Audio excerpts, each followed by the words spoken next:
Lecture de la compilation post-mortem des écrits de Ellen G. White intitulée Message choisi, volume 2.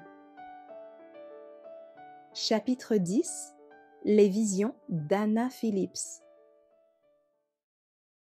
La signature du ciel fait défaut.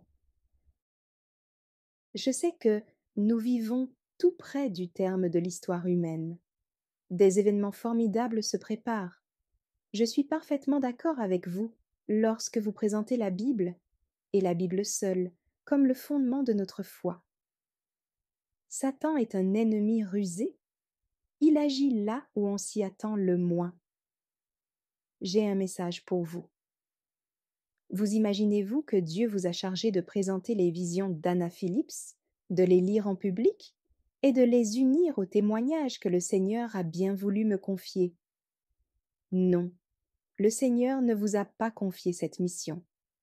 Il ne vous a pas demandé de faire cela. N'amoindrissez pas l'œuvre en y mêlant des productions non accompagnées d'une garantie évidente qu'elles procèdent du Seigneur de vie et de gloire.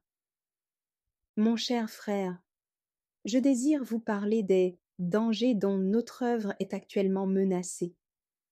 L'œuvre d'Anna Phillips ne porte pas la signature du ciel. Je sais ce que je dis. Dans l'expérience faite quand la cause était encore dans son enfance, nous avons assisté à de semblables manifestations. Beaucoup de révélations semblables furent données, et ce fut une tâche des plus désagréables d'y résister et de les éliminer. Certaines prédictions contenues dans ces prétendues révélations s'accomplirent, ce qui en garantit l'authenticité aux yeux de quelques-uns. Dieu n'a pas chargé Anna Phillips de prendre la suite des témoignages donnés à son peuple et d'en exposer les implications. C'est pourtant ce qu'elle a voulu faire. D'autres avaient agi de même au début de notre œuvre. Il fallut faire face à toutes les formes de ces révélations. Comment se fait-il, mon frère, que vous vous soyez emparé de ces communications pour les présenter en public en les mêlant aux témoignages que Dieu a donnés à Sir White? Où voyez-vous la preuve qu'ils viennent de Dieu? Vous ne pouvez assez faire attention à ce que vous entendez, recevez, croyez. Vous ne pouvez faire preuve de trop de prudence quand vous parlez du don de prophétie et que vous affirmez que j'ai dit ceci ou cela sur ce sujet. Je sais trop bien que de telles déclarations encouragent des hommes, des femmes, voire des enfants, à s'imaginer qu'ils ont reçu de Dieu des révélations particulièrement lumineuses, qu'ils n'ont nullement reçues. Il m'a été montré que ceci sera l'un des chefs-d'œuvre de Satan pour tromper le monde. Vous imprimez à l'œuvre une direction qui ne pourra être corrigée qu'au prix de longs et pénibles efforts, si l'on veut éviter à la cause de Dieu une autre explosion de fanatisme. Beaucoup de bien et un tantinet d'erreurs. Pensez-vous que je ne sache rien à ce sujet? Tout le long du sentier conduisant à la Canaan céleste, nous voyons nombre d'âmes qui ont fait naufrage quant à la foi, dont les faux mouvements en ont égaré plusieurs en leur faisant croire que Dieu les avait dirigés par des révélations particulières. Il m'a fallu écrire bien des pages pour corriger de telles erreurs. J'ai passé des nuits dans l'anxiété, sans trouver le sommeil, l'âme en détresse au sujet de l'héritage de Dieu, son peuple, en danger d'être induit en erreur. Dans ces visions et ces songes, il y a beaucoup de choses qui paraissent justes, en accord avec ce qui a existé dans le champ pendant de longues années. Mais on ne tarde pas à introduire ici et là quelques parcelles d'erreur, petite semence qui prend racine et fleurit, entraînant une souillure pour bien des personnes. Oh, combien je voudrais que nous eussions une plus grande sagesse. Il est une chose que devrait apprendre chaque ouvrier de la vigne du Seigneur: agir conformément à la prière du Christ, se maintenir dans l'unité en Christ Jésus. Jésus a demandé, dans sa prière, que ses disciples soient un comme lui est un avec son Père. L'ennemi s'affaire à diviser, à disperser. Maintenant, plus que jamais, il va multiplier ses efforts pour disperser nos forces. Aujourd'hui, plus que jamais, il y a danger à suivre nos propres voies.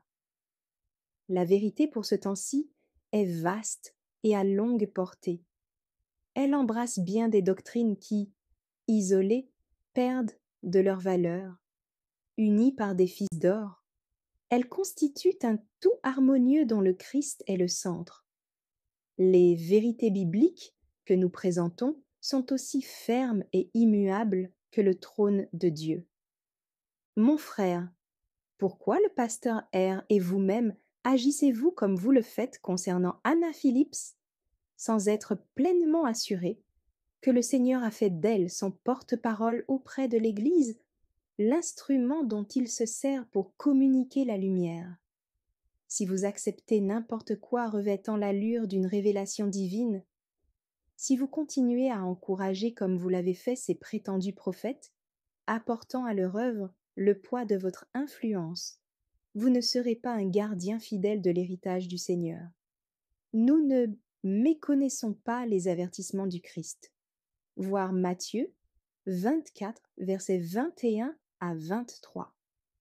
Satan agira avec toutes les séductions de l'injustice pour personnifier Jésus-Christ et séduire, si possible, même les élus. Si la contrefaçon a tant de ressemblance avec l'original, n'est-il pas indispensable d'être sur vos gardes pour éviter d'être séduit? Le Christ redouble d'avertissements, disant: Voici, je vous l'ai annoncé. Matthieu 24, verset 25. Frères, prêchez la parole, n'invitez pas les gens à faire reposer leur foi sur des choses incertaines ou à mettre leur confiance en un instrument humain. J'ai pour moi une déclaration du Seigneur. Le pasteur R m'a été montré, lisant les prétendues révélations d'Anna Phillips, devant quelques personnes. Une personne à l'aspect noble et digne était présente, le visage triste. Elle écarta le document écrit, plaça la Bible dans la main de frère R et dit: Que la parole de Dieu soit votre livre de texte. Et elle cita le passage de 2 Timothée 3, versets 16 et 17. Toute écriture est inspirée de Dieu et utile pour enseigner, pour convaincre, pour corriger, pour instruire dans la justice, afin que l'homme de Dieu soit accompli et propre à toute bonne œuvre. Ceux qui sondent les Écritures trouveront des instructions bien définies au sujet de ce que Dieu exige en fait de vie religieuse pratique. Vous faites erreur en détournant l'attention du troupeau de Dieu de la parole, l'infaillible parole prophétique. Faites attention à ce que vous entendez et ne recevez qu'avec prudence. Il faut veiller à ce que les esprits du petit troupeau ne donnent pas leur adhésion à ce qui n'est pas la vraie œuvre du Saint-Esprit.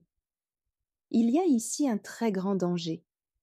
Satan s'efforce constamment d'introduire des matériaux sophistiqués propres à gâter le témoignage et à discréditer la vérité. L'élément qu'il y mêle sera une pierre d'achoppement sur le chemin du peuple de Dieu. Les commandements de Dieu et le témoignage de Jésus. Voilà le message que nous devons apporter au monde. La parole de Dieu n'est pas unilatérale. C'est une vérité qui doit être mise en pratique. C'est une lumière s'étendant de tous côtés comme les rayons du soleil. Elle éclaire tout homme qui lit, comprend et pratique ses enseignements. Si quelqu'un d'entre vous manque de sagesse, qu'il la demande à Dieu, qui donne à tous simplement et sans reproche, et elle lui sera donnée. Jacques 1er, verset 5. Lettre 103, 1894. Ne les croyez pas. J'ai un message pour vous de la part du Seigneur. Frère R n'est pas engagé dans l'œuvre que le Seigneur voudrait lui voir accomplir. À chacun Dieu a assigné une tâche, et Frère est sorti du chemin que le Seigneur lui a indiqué. Il ne voit pas à quoi aboutit le travail qu'il a entrepris. Il a nui à Anna Phillips en l'encourageant à faire ce que Dieu ne peut approuver. Le même tort a été fait à Anna Garmire.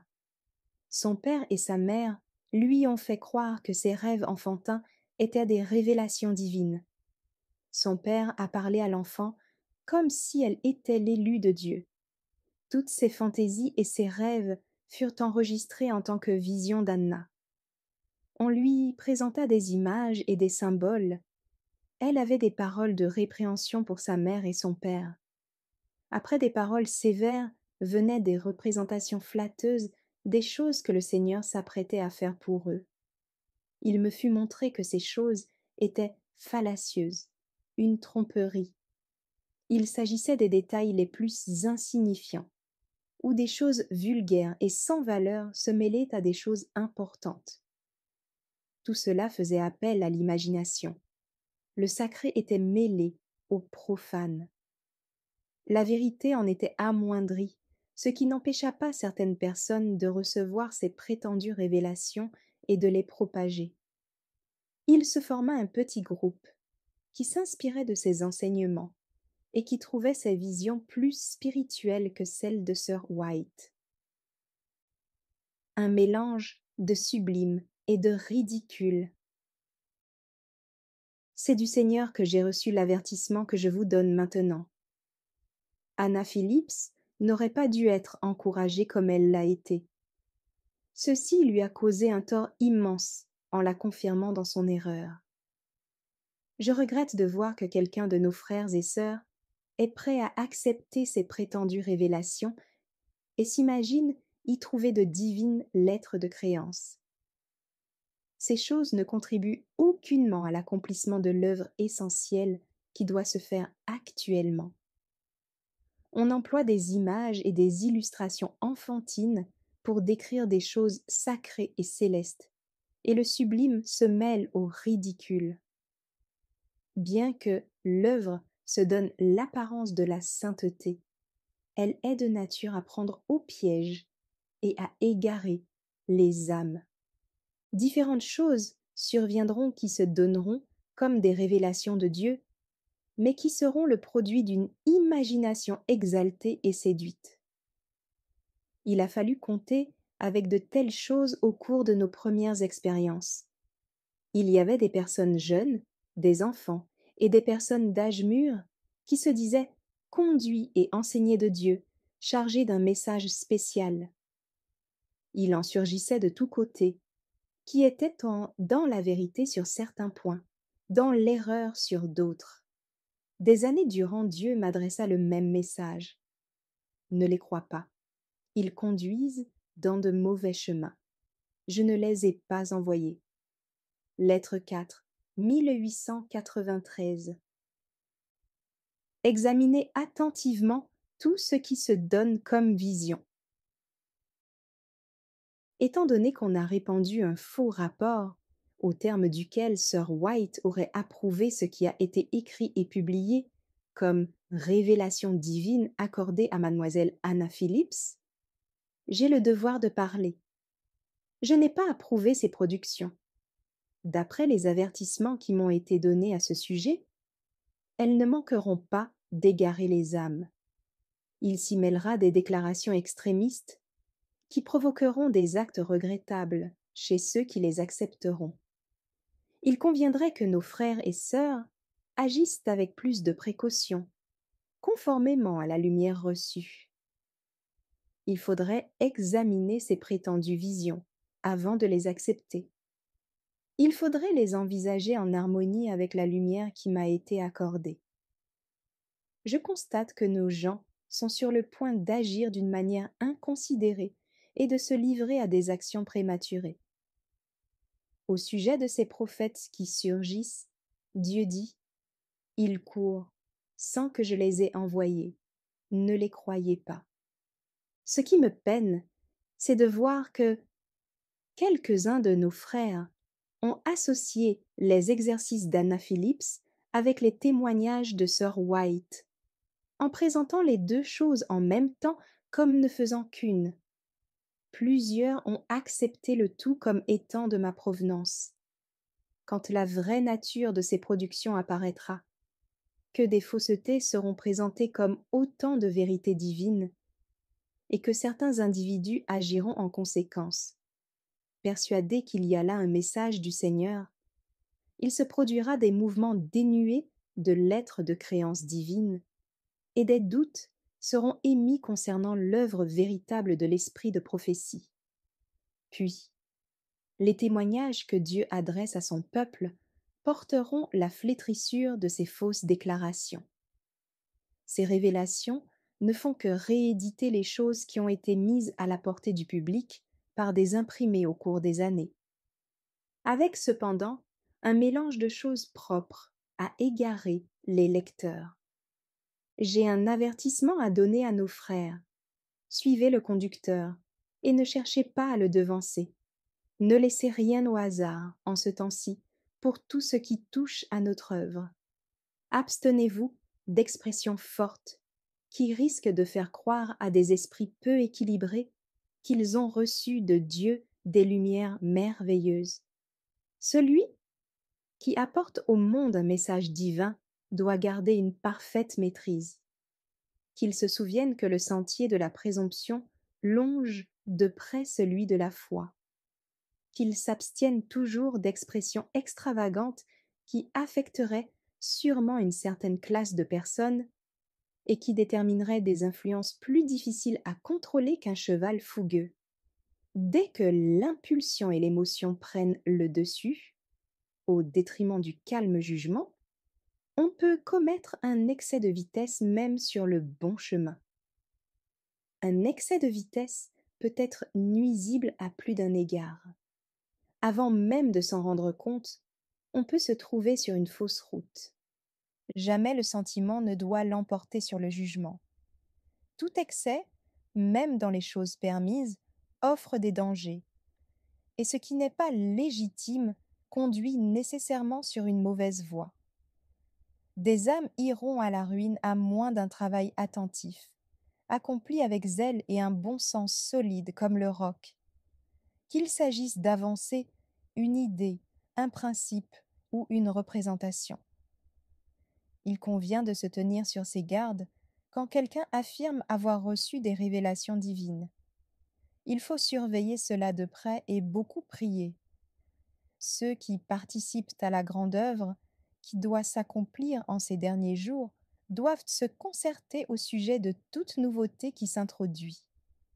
Il ne faut pas laisser à un seul le droit de juger ou de présenter au public des questions importantes qui sont en rapport avec la cause de Dieu. Lettre 6A, 1894. Sans preuve suffisante. Je veux parler le moins possible d'Anna Phillips. Moins on parlera de cette affaire, moins on l'agitera, mieux cela vaudra. Il y a une mouche morte dans l'huile du parfumeur. Avant que ceci vous parvienne, vous aurez reçu une lettre contenant de plus amples déclarations au sujet de ce que nous devons attendre de ce cas. Je regrette plus que je ne puis le dire que l'affaire ait été traitée d'une manière peu sage. De telles choses se reproduiront par vingtaines. Si nos dirigeants saisissent des choses de cette nature et les couvrent de leur approbation, comme cela s'est fait à propos du cas présent, nous serons menacés d'une vague de fanatisme comme nous n'en avons jamais souffert par le passé. On assistera à des spectacles extravagants. Satan est déjà à l'œuvre. L'une de ses ruses consiste à faire croire ces choses trop facilement, à faire prononcer des déclarations imprudentes en leur faveur, sans qu'on ait pris la peine d'obtenir des preuves suffisantes de leur authenticité. Le Seigneur Jésus nous a suffisamment avertis à ce sujet, afin que personne ne s'y trompe. Il faut user de beaucoup de modération dans des affaires comme celle-ci. Le Seigneur est proche. On ne peut agir comme l'ont fait ceux qui ont présenté les productions d'Anna Phillips à nos églises, sans s'être assurés que Dieu s'adresse à son peuple par cet intermédiaire. Si nos prédicateurs se hâtent d'offrir au public une chose dont ils garantissent l'origine divine, sans être parfaitement sûrs que cela procède de Dieu, ils font ce que Dieu leur a interdit de faire. Il viendra bien des choses tendant à égarer, accompagnées de quelques signes de vérité. Dès que ces choses seront mises en avant comme manifestation de la grande puissance de Dieu, Satan interviendra sans retard pour y mêler ce qui détournera les âmes de la vérité présente. Des erreurs munies de l'étiquette de la vérité. Tout message imaginable viendra contrefaire l'œuvre de Dieu, portant toujours sur son drapeau l'inscription de la vérité. Ce n'est pas une petite affaire que de substituer à la volonté révélée de Dieu des opinions, des assertions, des songes, des symboles et des images d'êtres humains. Nos actions, nos paroles, l'esprit que nous manifestons, l'influence que nous exerçons, tout cela est surveillé et soumis à la critique. Ceux que Dieu a choisis pour être ses ministres doivent s'établir solidement sur sa parole et ne reconnaître aucune autorité hors d'elle.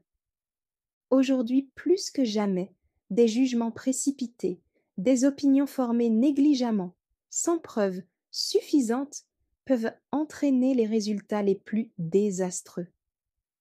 Quand des effets nous remontons aux causes, nous constatons que de cette manière des maux ont été engendrés auxquels il est parfois impossible de remédier. Quelle sagesse, quel sens spirituel affiné ne faut-il pas pour nourrir le troupeau de Dieu avec un fourrage sain, bien nettoyé? Les traits de caractère naturel et héréditaire doivent être sévèrement domptés.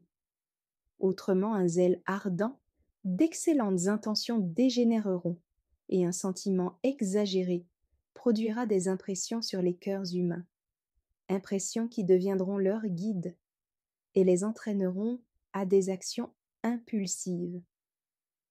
Les impulsions spirituelles doivent être refrénées pour que des paroles imprudentes ne soient pas prononcées, que des idées forcées qui feraient perdre l'équilibre à des personnes impulsives ne soient exprimées.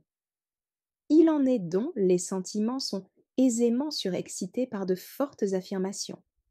Leur imagination leur attribue une portée exagérée. Ils les confondent avec la réalité et versent dans le fanatisme. L'expérience spirituelle devient fiévreuse, maladive. Mais si quelqu'un soumet parfaitement sa volonté à celle de Dieu, avec un esprit humble et docile, le Seigneur le corrigera par son Saint-Esprit et le conduira par des voies sûres. Lettre 66, 1894. Le fait que l'on ne voit rien à objecter n'offre pas une base sûre pour accepter une chose. Il se peut que vous soyez perplexe quant à la manière dont il faut accueillir les écrits d'Anna Phillips. Je conseille de ne rien faire hâtivement.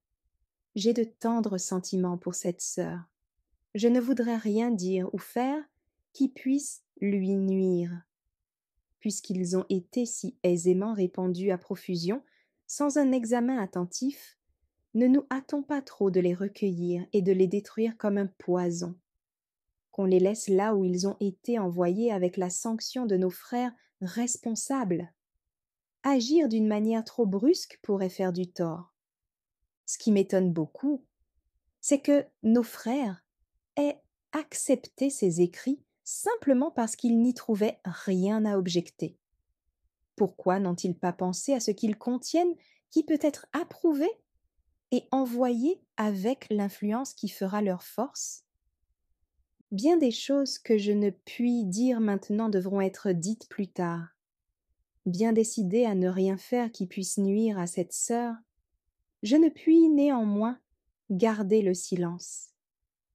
Je me trouve dans une position délicate, On n'aurait jamais dû traiter cette affaire de manière à m'obliger d'en parler.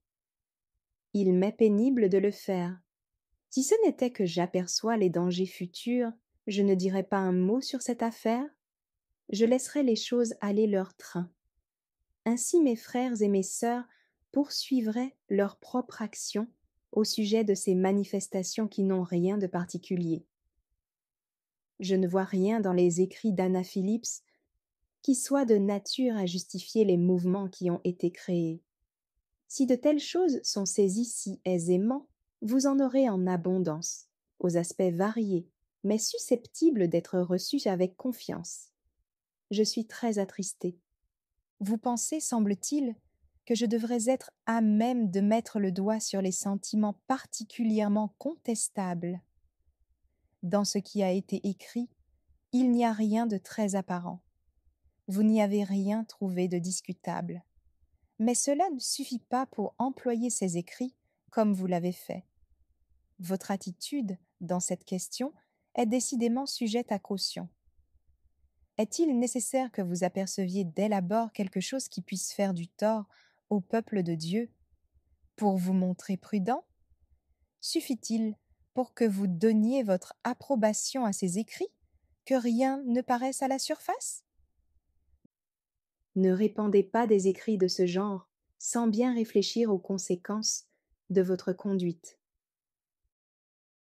Le fanatisme fera son apparition parmi nous. Des séductions surviendront qui pourraient égarer même les élus si c'était possible. Si ces manifestations étaient caractérisées par des inconséquences apparentes et des mensonges évidents, les paroles sorties de la bouche du grand instructeur seraient superflues. Mais cet avertissement a été donné en vue des dangers nombreux et variés qui surgiront. Si je tire la sonnette d'alarme, c'est que, éclairé par l'Esprit de Dieu, je vois ce que ne savent pas discerner mes frères. Il se peut qu'il ne soit pas absolument nécessaire que je signale en détail tous les aspects de la séduction dont il faut se garder. Qu'il me suffise de vous dire, soyez sur vos gardes. En tant que sentinelle fidèle, faites en sorte que le troupeau de Dieu n'accepte pas sans discrimination tout ce qui se donne comme provenant du Seigneur. Si nous surexcitons les sentiments, nous obtiendrons l'effet désiré au-delà de ce que nous sommes capables de contrôler. Prêche la parole. 2 Timothée 4, verset 2. Calmement, clairement. Nous ne devons pas nous croire autorisés à créer une excitation. Seul le Saint-Esprit de Dieu peut susciter un saint enthousiasme. Laissons Dieu agir. Que l'instrument humain marche doucement devant lui, veillant, attendant, priant, regardant sans cesse à Jésus, conduit et contrôlé par le précieux Esprit qui est lumière et vie. Comme au temps de Jésus, les gens réclament un signe. À ce moment-là, le Seigneur refusa de leur donner un signe. L'unique signe qui devrait toujours se manifester, c'est l'action exercée par le Saint-Esprit sur l'esprit de celui qui enseigne, pour donner le plus d'efficace à sa parole. Loin d'être une théorie morte, sèche, la parole de Dieu est esprit et vie.